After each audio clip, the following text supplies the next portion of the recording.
Gawa tayo ng mashed potato. Na-mash ko na yung potato. Lagyan na lang natin ng konting milk, mga 2 kutsara. Pero depende yan sa dami ng potato nyo. Tapos lagyan natin ng konting Nestle cream or any cream. Yan. Nestle cream ang gamitin. Kasi yan naman ang common sa Pilipinas. Ayun, lumabas. Kasi galing to sa rep, guys. Matigas. Ayan. Tapos, lagyan pa natin ng konting salt. Ayan. Tapos, konting brown black pepper.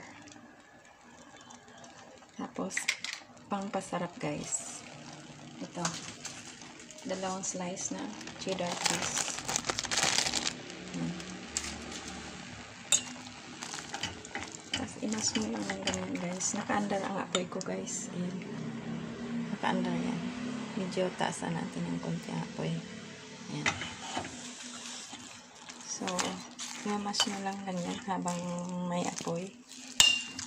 Tapos, hanggang sa medyo dry up siya. Tapos, kapag nag-dry up na siya, guys, not totally dry ha, kasi baka masunog naman yung ilalim. Pag ready na, lipat mo siya dito. Ipatong nyo siya dyan na ganyan. Ipatong nyo dyan.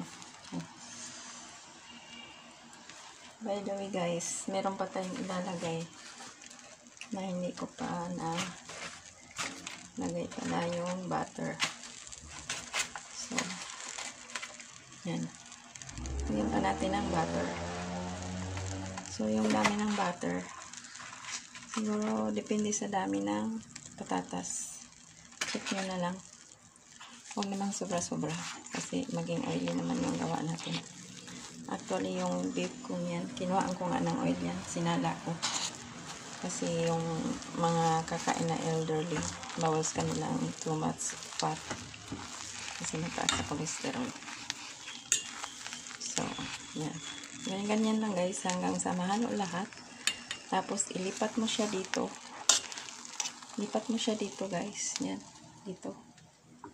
Lipat mo siya. Tapos, i-level mo siya ganun. Tapos, lagyan mo ng design. Tapos, i-bake mo siya hanggang maging golden ang ibabaw. Yung pinaka-potato. Maging golden siya dyan. Medyo brownish. So, ganyan. Lagyan mo ng design na ganyan. So, mamaya, guys, pakita ko yung finished product. Thank you so much, guys, for watching.